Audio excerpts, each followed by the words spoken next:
IVF చికిత్సలో 25% భారీ discount, free doctor consultation, free ultrasound scan, logo launch, Andro max advanced male infertility centre ను కూడా ప్రారంభించారు. వరుసగా 7వసారి నిర్మలా సీతారామన్ గారు బడ్జెట్ ప్రవేశపెట్టారు. రైట్, అన్ని రాష్ట్రాలకు ఆమోదయోగ్యమైన బడ్జెట్ ఈసారి ప్రవేశపెట్టారు అంటూ ఒక వార్త. మీరేం చెప్తారు? మీరు సాటిస్ఫై అయ్యారా? ముందర 7వసారి వరుస బడ్జెట్ పెట్టిన దానికి అభినందన తెలియజేస్తున్నాను. ఒక ద్రవిడ బిడ్డగా ఆవిడ సాధించారు, సంతోషం. అందులో ఆర్థిక విషయాలు వారికి తెలిసినా తెలియకపోయినా పెద్దగా, ఎందుకంటే చాలా సమావేశాలు అడిగినప్పుడు కూడా ఇలా చేతులు చూపిస్తారు, వాళ్ళతో మాట్లాడమని. పెద్ద అవగాహన లేదు. 7 ఏళ్ళు చేసిన తర్వాత చాలా అవగాహన రావాలి. నేను ఉల్లిపాయలు తిన్నాం నాకేంటి అని కూడా, ఉల్లిపాయల రేట్లు పెరిగిపోయినట్టు నాకేంటి సంబంధం లేదని కూడా మాట్లాడిన విచిత్ర వ్యక్తి ఆవిడ. ఆంధ్రప్రదేశ్ ద్రోహం చేసిన వాళ్ళు ఒకళ్ళు. సరే, అయినా సరే 7వసారి బడ్జెట్ పెట్టారు కాబట్టి మనం అభినందిద్దాం. ఒక్కొక్క విద్యా సంస్థను కూరగాయలు అమ్మినట్టు అమ్మేస్తున్నారు.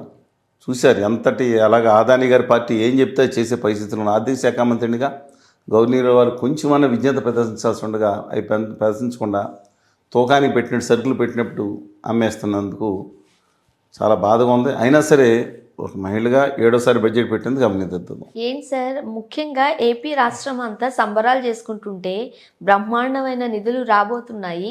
15,000 కోట్లు రాజధాని నిర్మాణానికి అమరావతికి కేటాయించారు అని అందరూ హ్యాపీగా ఉన్నారు. నేను చూడండి ఎంత హ్యాపీగా స్టార్ట్ చేశాను, ఒక్కసారి నీరు గార్చేస్తున్నారు మీరు. నేనైతే కన్ఫ్యూజన్కి వెళ్ళిపోయాను. ఒకటండి, కేంద్రంలో బడ్జెట్లో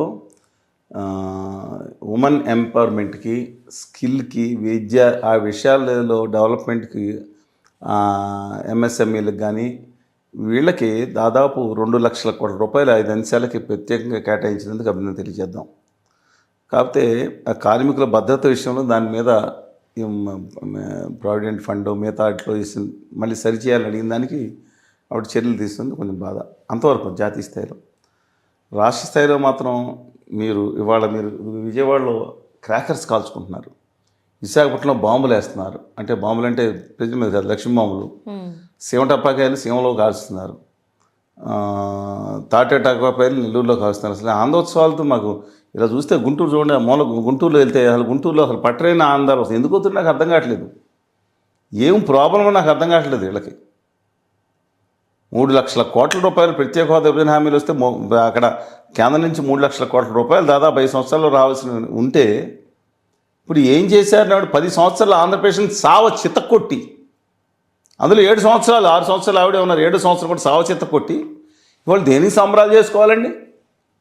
పూర్వం మీద బెటరే అన్నారు. ఓకే, క్రితం సంవత్సరం అయితే 10,460 కోట్లు లోటు బడ్జెట్కి చెప్పకుండా ఒక పొద్దులో ఇచ్చేశారు. అప్పుడు చంద్రబాబు నాయుడు గారు 5 ఏళ్ళు తిప్పలు పడితే 3,974 కోట్ల రూపాయలు అంత ఇచ్చారు. సబ్జెక్టు కరెక్షన్ 72 కోట్లు, 3,972 కోట్లు. సరే, పక్కన పెట్టండి. ఈ 15,000 కోట్ల రూపాయలు నేను ప్రతి ఒక్కళ్ళు వినాల్సింది, దాన్ని అమరావతి కోసం మేము నిలబడ్డాం, ఖచ్చితంగా నిలబడతాం. అమరావతి ప్రపంచంలోనే గొప్ప రాజధానిగా, అంటే ఒక రాష్ట్రానికి రాజధాని ప్రపంచంలోనే గొప్ప నగరంగా వెలుగొందాలని కోరుకుంటాం. No second thought in that. కానీ వాళ్ళ ఆ 15,000 కోట్లు దేమిచ్చారండి?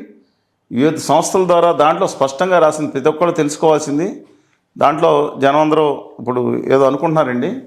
నేను ఆ ఇచ్చిన స్టేట్మెంట్ చదువుతాను. దీంట్లో అవర్ గవర్నమెంట్ హ్యాస్ మేడ్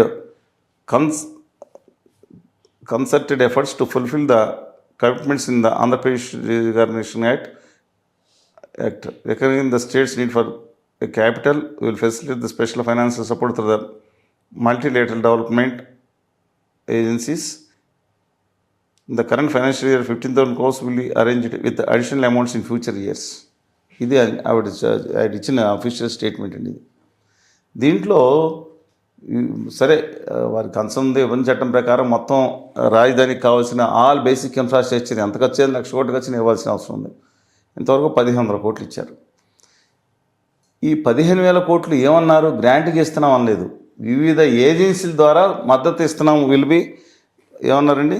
ఈ current financial year courts will be arranged. ఏంటి అరేంజ్డ్? జనం చాలా కేర్ఫుల్గా ఉండాలండి ఈవిడితో. మనం డిఫెన్స్ కారిడార్ కావాలి మాకు, అక్కడి నుంచి ఒంగోలు నుంచి గుంటూరు నుంచి కానీ రాయలసీమని తిప్పి కర్నూలు తిప్పి మహబూబ్నగర్కి వెళ్ళినా మనకు పర్వాలేదు 2 రాష్ట్రాలకు అనుకుంటే, బడ్జెట్లో అనౌన్స్ చేసిన సాయంత్రం 7 గంటలకు బయలుదేరి మా రాష్ట్రానికి ఒక డిఫెన్స్ క్యాడర్ను మోడీ గారు ఇంకో డిఫెన్స్ క్యాడర్ పట్టుకెళ్ళిపోయారు. ఆంధ్రప్రదేశ్ హోదా విభజన హామీలు ఆవిడతో నేను గవర్నర్ వారితో 2-3 సార్లు సందర్భాల్లో మాట్లాడాము. గంట 5 నిమిషాలు ఒకసారి మాట్లాడి ఏం మాట్లాడారు నాకు తెలుసు. ఎందుకు అంత కోపం మరి ఆంధ్రప్రదేశ్ మీద? ఎవరు ఆవిడకి ఆంధ్రప్రదేశ్లో అంత శత్రువులు ఎవరో నాకు అర్థం కాలేదండి. ఆ చుట్టాలు ఎవరో అంత శత్రువులు ఎవరో నాకు అర్థం కావట్లేదు. కక్ష అంతా ఆంధ్రప్రదేశ్ మీద తీసుకున్నట్టు గవర్నర్ వ్యవహరించడం సరికాదని విత్ డ్యూ రెస్పెక్ట్స్ నేను మనం చేస్తాను. ఎందుకంటే ఇది అసలు గ్రాంటో ఇది ఎలా తెలుస్తుందండి? అప్పుల తర్వాత కట్టమని పళ్ళోడు కొడతారా? క్లారిటీ కావాలండి, స్పష్టతతో. నేను చెప్తున్నాను, పూర్వం మీద బెటరే అనుకున్నాను. ఇప్పుడు అప్పు జగన్మోహన్ రెడ్డి గారికి 2,000 కోట్లు అప్పు తీసుకుంటానికి ఇచ్చారు. ఇది ఒక అప్పుగా అయితే చేసింది ఏంటండి? వచ్చేవాళ్ళు కూడా అప్పులు ఇస్తాం, కట్టుకోవడానికి అప్పులు, వాళ్ళు మొత్తం బాధ్యత ఇవ్వాలి. దీని మీద క్లారిటీ కావాలి. రెండోది fully committed financing early committed Polavaram irrigation project. ఏం మాట్లాడుతున్నారండి? నాతో ఏం మాట్లాడారు? పోలవరం ప్రాజెక్ట్ పూర్తి కావాలంటే ముఖ్యంగా రిహాబిలిటేషన్ రీసెటిల్మెంట్ ప్యాకేజ్ అంటే పునరావాస ప్యాకేజ్ చాలా ముఖ్యం. ఇప్పుడు మిగతా అంతా అయిపోయింది. ఆ రాతి డయాఫ్రమాలు కట్టేస్తే రాతి మట్టి కట్టడం అంటే తెలుసు కదండి. అంటే ఎర్తకమ్ రాక్ ఫీల్డ్ డ్యామ్ అంటారు. బండరాళ్ళును మట్టితో కట్టకట్టేసి సిమెంట్తో ప్యాక్ చేసేసి ఉంచుతారు, నీళ్ళు డైవర్ట్ అవుతాయి. అది ఆ డ్యామ్ ఆనకట్ట కట్టేసి ప్రాజెక్ట్ అయిపోయిందని చప్పట్లు కొట్టించి గుజరాత్ అదానీ గారి పార్టీ గొడవ చేయడానికి చూస్తున్నారు ఆంధ్రప్రదేశ్లో. దయచేసి ఈ మోసంలో పడద్దు. ఈ మోసంలో వీరు కూడా పెడుతున్నారని డౌట్గా ఉంది. ఎందుకంటే రిహాబిలిటేషన్ ప్యాకేజ్తో సహా మొత్తం పోలవరం ప్రాజెక్ట్ పూర్తి అని మాట్లాడారు. ఆవిడ కనుక చిత్తశుద్ధి ఉంటే వితిన్ 2 years రిహాబిలిటేషన్ ప్యాకేజ్ ముందర నిర్వాసితులకు న్యాయం చేయాలి. మేము వెళ్ళాం, నిర్వాసిత సంఘం ప్రెసిడెంట్ చందాలింగ గారు, డాక్టర్ చందా సంతోష్ గారు వెళ్ళాం. ఢిల్లీలో మొత్తం అందరూ కూడా అక్కడ పోలవరం నివాసులతో పాటు పార్లమెంట్ వీధిలోనే ధర్నా చేయడం జరిగింది. మేము పార్లమెంట్ ఎదురుగుండా, లోపల జంత్రమంతలో కూడా కాదండి, అక్కడ ఫుట్పాత్ మీద నిందించడం, పార్లమెంట్ దగ్గర అన్నీ చేయడం జరిగింది. అక్కడ అనేక మంది ఎంపీలు కూడా రావడం జరిగింది. అందుకని నేను చెప్తున్నా, అసలు నిర్వాసితుల ప్యాకేజీ కేంద్ర ప్రభుత్వం పెట్టాలి. కానీ కొంతమంది దుర్మార్గులు, అదానీ గారి పార్టీకి చెందిన చెంచాలు కొంతమంది బయలుదేరి ఆంధ్రప్రదేశ్ ప్రజల దగ్గర పొళ్ళోడు కొట్టి వసూలు చేసి మేము రిహాబిలిటేషన్ పెడతామన్నారు. నాకేం అర్థం కావట్లేదండి. ఇది ఆంధ్రప్రదేశ్ ప్రజలు పొళ్ళోడు కొట్టి రిహాబిలిటేషన్ పెడతాం ఏంటి? కేంద్ర ప్రభుత్వం విత్ రిహాబిలిటేషన్ పూర్తి నిధులు ఇవ్వాల్సిందే. కొంచెం ఇచ్చేసి మేము సరిపోయిందంటే కుదరదండి ఇది.